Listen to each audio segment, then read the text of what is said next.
Bueno, mientras nos enteramos los entretelones de lo que fue la columna y la movilización que se le ocurrió organizar a la Cámpora, utilizando, usufructuando, creo que yo, usurpando una fecha tan cara a los sentimientos de los argentinos, como es el 24 de marzo, que es el Día de la Memoria, la Verdad y la Justicia. Ellos utilizaron ese ámbito para poder enviarle un mensaje, para mostrarle el poder de movilización que tienen, entre comillas, a Alberto Fernández, y mandarle algunos mensajes bastante hostiles, por cierto. Nos enteramos después que la movilización salió alrededor de 30 millones de pesos. La pagamos nosotros, ¿eh? Usted, el que me está escuchando, con la tuya pagaron esta, con la nuestra. No.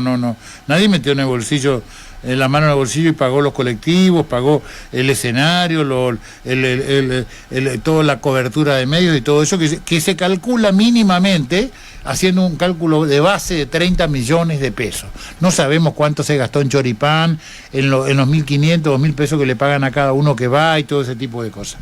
Y yo vuelvo a reiterar la misma idea. ¿Hasta cuándo nos vamos a seguir fumando y comiendo la mague de la movilización y de la calle y todo eso?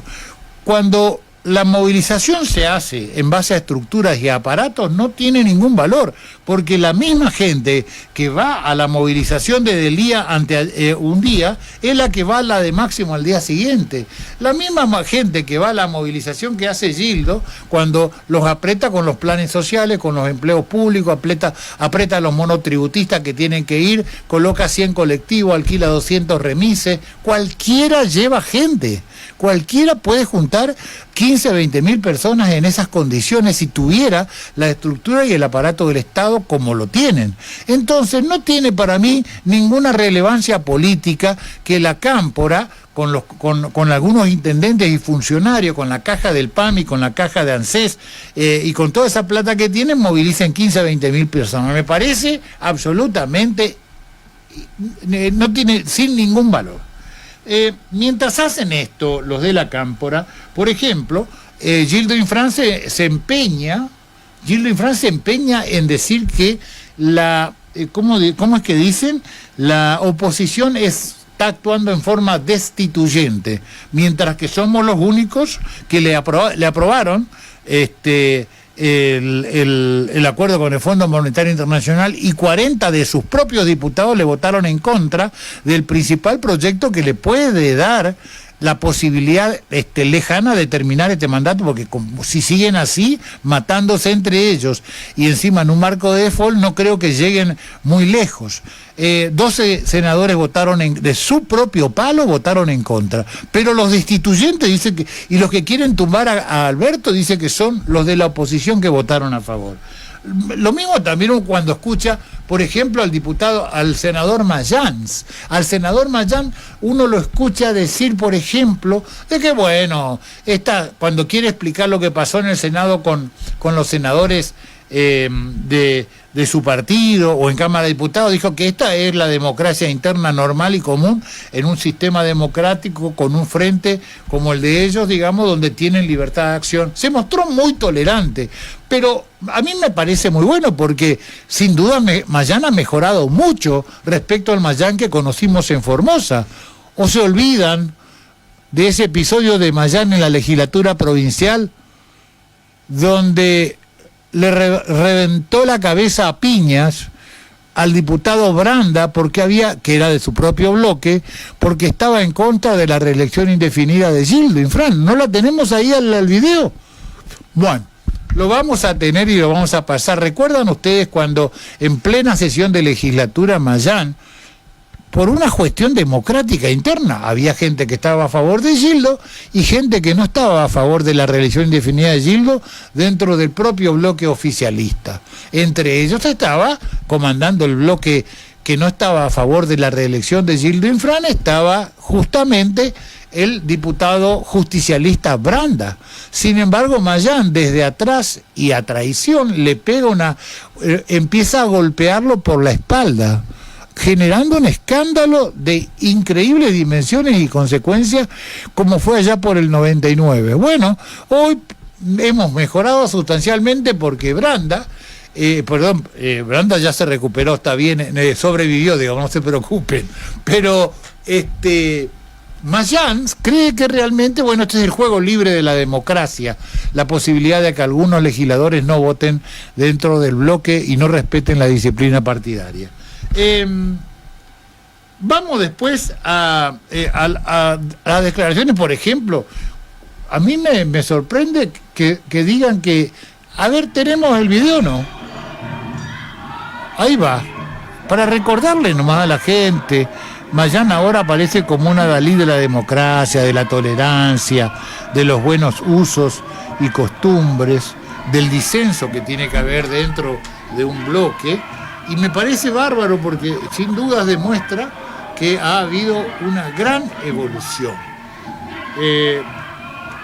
Sin embargo, mientras siguen las acusaciones de destituyente de la oposición, aparece, por ejemplo, el Cuervo Larroque, ministro de Desarrollo Social de la provincia de Buenos Aires, o de Acción Social, y dice que el presidente actual, que pusieron ellos, es nada más y nada menos que un pobre representante de un 4% que sacó de... Ahí está, ahí lo tenemos, miren, ese es Mayans, empujando y tirándolo al piso a Branda y golpeándolo de atrás. Ahí otra vez, ahí vuelve a golpearlo Mayans, que parece que en aquel tiempo no tenía tanta tolerancia como en la actualidad. Esto sin dudas, habla bien de Mayans, así que en buena hora que Mayans hoy sea más democrático y tolerante que hace pocos años. Creo que después inclusive hay una parte donde habla Miguel Infran. Miguel Infran habla después y comenta algo, explicando lo que pasó. A ver. Bueno, está bien. Dicen que una imagen puede más que 1000 palabras, pero eso es lo que todo el mundo conoce porque es muy famoso. Si quieren lo tenemos a disposición de ustedes. El tema entonces es que Larroque dice que el actual presidente es un personaje periférico, marginal, que en su mejor momento sacó un 4% con Randazzo en la provincia de Buenos Aires y que no tiene ningún poder para decidir nada. Y después los destituyentes son los de la oposición. Me extraña, mi estimado Gildo Infran, porque también Gildo fue otro... En este sentido yo le voy a dar la derecha al gobernador, porque en su discurso de Laguna Blanca, que fue muy de alto contenido, le echó la culpa de la inflación. Cada uno tiene en el oficialismo tiene su propia interpretación de la inflación. Por ejemplo, para Gildo Infran, la inflación estaba generada por los latifundistas, terratenientes, productores agropecuarios que especulaban y tenían mucha avaricia. Pero también agregó que empresas concentradas como Arcor y Molinos Río de la Plata eran las causantes de la inflación. Si esto es así, muchachos, tienen que renunciar, porque si Arcor te maneja la economía del país y vos estás dibujado en el gobierno, manejás las provincias, manejás la capital, manejás en la provincia de Buenos Aires, manejás el gobierno nacional, Ministerio de Economía, Banco Central, y Arcor, que vende dulce de leche, que vende fruta, es una empresa grande, pero que vende alimenticia, te maneja la economía, renuncia y que quede Arcor nomás entonces a cargo del gobierno. Sos un inútil, porque Arcor te maneja la economía del país. Y si es así, entonces, esto está, devuélvame la plata, me voy a casa, dijo alguno. Pero hay otros que uno creía que había escuchado todo en materia de inflación. Le echaron la culpa a los productores, le echaron la culpa a los sojeros, le echaron la culpa a Arcor, le echaron la culpa... Después ya no sabían a quién echarle la culpa y decían que era multicausal, o sea que todos tenían un poco de culpa, ¿no? Pero, en definitiva, el que levantó la apuesta es el gobierno nacional. Porque primero sale la vocera presidencial Ceruti y dice lo siguiente. Bueno, pongámoslo al presidente entonces primero. El presidente ya no sabe más cómo justificar la inflación y dice lo siguiente. Yo no quiero quedarme con él. Yo necesito que la gente pueda vivir en paz y que los precios bajen. Ahora hay diablos que hacen aumentar los precios. Y lo que hay que hacer es en razón a los diablos. se puede hacer entrar a no lo diablos, lo dije también en el discurso, aplicaremos las herramientas,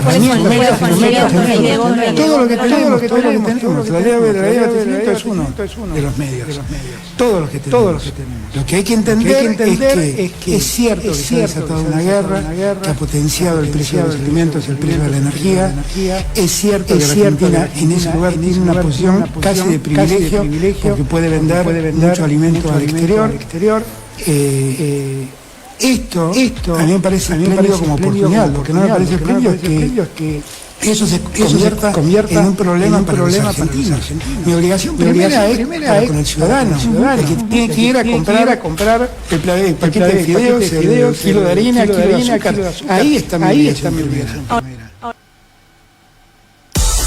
O sea, termina cerrando diciendo que son diablos, seres diabólicos, los que generan la inflación. Y bueno, muchachos, estamos complicados. Éramos muchos y se embarazó la abuela. Porque ahora resulta que a todos los problemas que ya tenemos, que era Arcor, Mañeto, los grupos hegemónicos, los ojeros, ahora aparecen seres diabólicos que generan la inflación.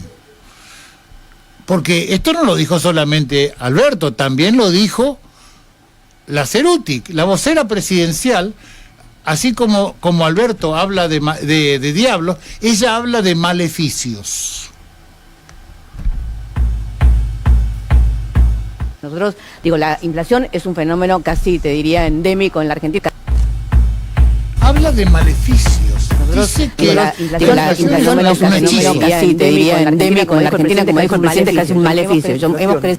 Voy a ser justo, yo lo decía antes con Andrés, me dio la impresión que comunicacionalmente, incluso, no sé si fue lo más acertado, un martes anunciar ustedes lo terminan de escuchar. El día, como es, el presidente habla de diablos que estarían generando la inflación. Y por otro lado, ratifica la vocera presidencial diciendo que se trata de una suerte de maleficio, hechizo, o sea, le están dando connotaciones paranormales a la inflación.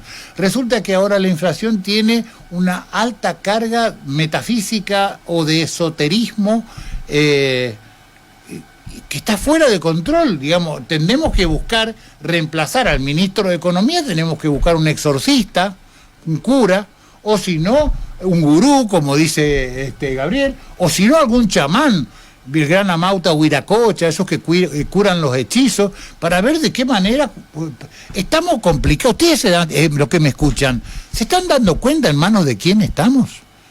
¿De qué grado de responsabilidad estamos hablando?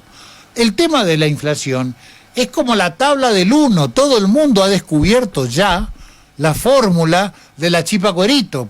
Tenés que poner harina, tenés que poner agua, tenés que poner sal y un poco de grasa y chau. Esto es así en todos lados. Bueno, con la inflación pasa lo mismo. Si vos tenés un gasto público donde gastás más de lo que ingresás, y si para cubrir ese gasto te endeudás y después empezás a imprimir billete a lo pavote, a los 6 meses tenés una inflación, es una ecuación lógica.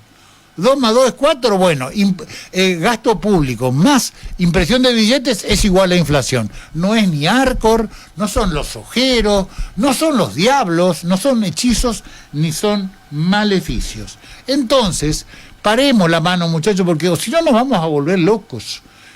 Por favor, entiendan y asuman la responsabilidad. Ustedes son el gobierno, no pueden seguir echándole la culpa a hechos absolutamente metafísicos, esotéricos, para justificar la inflación, porque si no estaríamos, y vamos a cerrar esta columna con música de La Renga. Ahí donde dobla el viento y se cruzan los atajos,